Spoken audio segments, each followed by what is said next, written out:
दादू मां रिपोर्ट करे रहियो आहे सखी सरदार चरण। उमेर बाप चांडियो फरियादी समेत अदालत पहुती। सरदार अहमद चांडियो, इमरान खान चांडियो ऐं ॿिया जवाबदार अदालत में पेश थिया। उमेर बाप चांडियो जे घर भातियुनि जी ॿुधणीअ दौरान सिक्योरिटी जा गैर मामूली इंतजाम कया विया। सरदार अहमद चांडियो ऐं केस जे फरियादी परवेज़ चांडियो खे तलाशी बाद अदालत में छॾियो वियो। दादू उमेर बाप चांडियो जे पीउ समेत टिनि घर भातियुनि जे क़त्ल केस जे मॉडल क्रिमिनल ट्रायल कोर्ट में ॿुधणी दौरान जांच ऑफिसर मोहम्मद अली दुरानी खां फरियादी ऐं जवाबदार जे वकीलनि पारां क्रॉस क्वेश्चनिंग मुकमल करे वरिती। अदालत केस जी ॿुधणी 2 अगस्त ताईं मुलतवी करे छॾी। उमेर बाप चांडियो साफ़ियुनि सां ॻाल्हाईंदे चयो त हिन वक़्त ताईं जेके सबूत ऐं शाहिदियूं अदालत में पेश कयूं वयूं आहिनि सरदारनि खे सज़ा ॾियण लाइ काफ़ी आहिनि। अदालत खे हिन केस जी D/D ॿुधणी करे केस जल्द उकलाइण घुर्जे, छो त असांखे थ्रेट आहिनि। सिर सां कफन ॿधी अदालत पहुचूं था। जांच ऑफिसर जो कमु जांच करणु हूंदो आहे, जवाबदारनि जी सुञाणप करणु नाहे हूंदो। जवाबदारनि जी सुञाणप फरियादी शाहिद ऐं मुशीर कंदा आहिनि। उमेर बाप सरदार अहमद चांडियो चयो आहे त जंहिं जांच ऑफिसर खे फरियादी ध्रुव घुराए हो उन जवाबदारनि जी सुञाणप न करे सघियो आहे। असांजी सम्झ मुताबिक़ केस फाइल थी वियो आहे। बाक़ी वरी का बि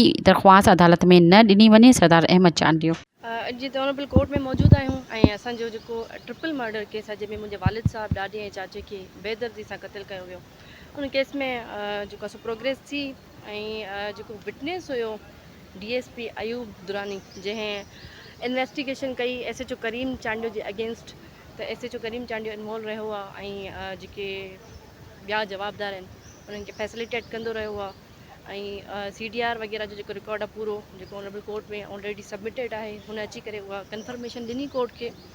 ऐं असां जेके एविडेंस हलिया आहिनि, मां शुरू खां वठी चवां थी पई त being a student of law मां सम्झां थी त उहे एविडेंस काफ़ी आहिनि, सफिशेंट आहिनि त सरदारनि खे सज़ा अचे।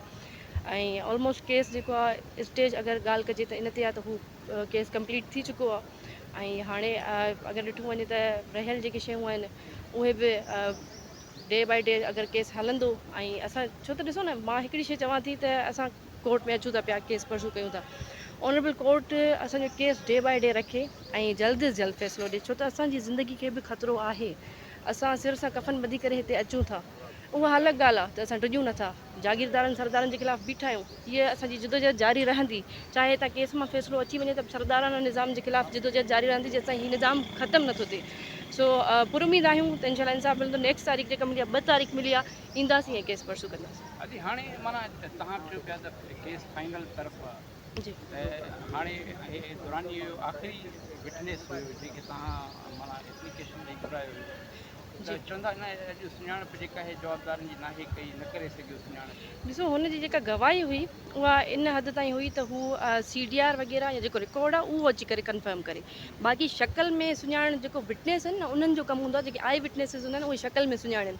हुननि जो हुलियो चेंज थी चुको आहे ऐं अगरि जेको इन्वेस्टिगेशन ऑफिसर आहे उहो शक्ल में नथो सुञाणे त इन जो को बि ब्लंडर न आहे, को बि लूपहोल न चइबो, का बि इहा कोताही न चइबी, छो त जेका गवाही हुई ॾियणी हुई कोर्ट खे, जेको प्रूव करणो उहो हू करे चुको।